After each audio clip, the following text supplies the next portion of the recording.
স্পষ্ট ভাষায় বলে দিতে চাই, বঙ্গবন্ধু শেখ মুজিবুর রহমানকে হত্যা করা হয়েছে, মাদ্রাসার ছাত্র নেই। জিয়াউর রহমানকে শহীদ করা হয়েছে, মাদ্রাসার ছাত্র নেই। বলিয়ারটিদের হামলা করা হয়েছে, মাদ্রাসার ছাত্র নেই। খাদিজাকে কুপিয়ে রক্তাক্ত করা হয়েছে, মাদ্রাসার ছাত্র নেই।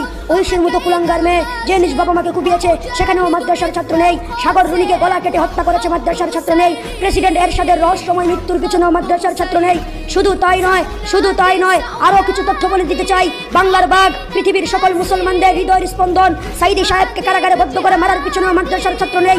সোনালী ব্যাংক চুরি হয়েছে, মাদ্রাসার ছাত্র নেই। রিজার্ভ ব্যাংক ডাকাতি হয়েছে, মাদ্রাসার ছাত্র নেই। হল মাফ কেলেঙ্কারি হয়েছে, মাদ্রাসার ছাত্র নেই। শেয়ার বাজারে দুর্নীতি হয়েছে, মাদ্রাসার ছাত্র নেই। ইউরোপ আমেরিকাতে অর্থ পাচার করে আজ দেশটাকে দেউলিয়া বানানো হচ্ছে, মাদ্রাসার ছাত্র নেই। কানাডাতে নিজের দেশের টাকা পাচার করে বেগমপাড়া বানানো হচ্ছে, মাদ্রাসার ছাত্র নেই।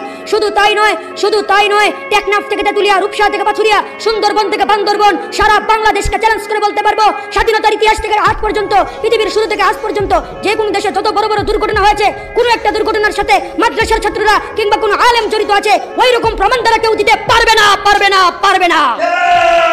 গুগলে দালাল আইন 1972 লেগে চার্জ দিলে আপনারা দেখতে পাবেন, বঙ্গবন্ধু দালাল আইনের আওতায় সারা দেশে 74টি ট্রাইব্যুনাল করেছিলেন, যেখানে 37,441 জনের নামে মামলা করা হয়েছিল।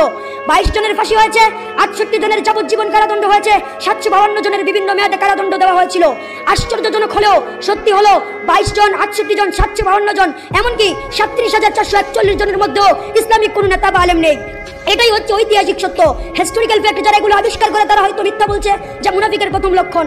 আর না হয় তারা ঐতিহাসিক সত্য, হিস্টোরিক্যাল ফ্যাক্ট জানে না। আসলে আমরা এগুলো করে লাভ কি? দুনিয়াতে চিরদিন থাকবো না, দুনিয়া চিরদিনের নয়। মৃত্যুর কতদিন পর মানুষের কি হবে?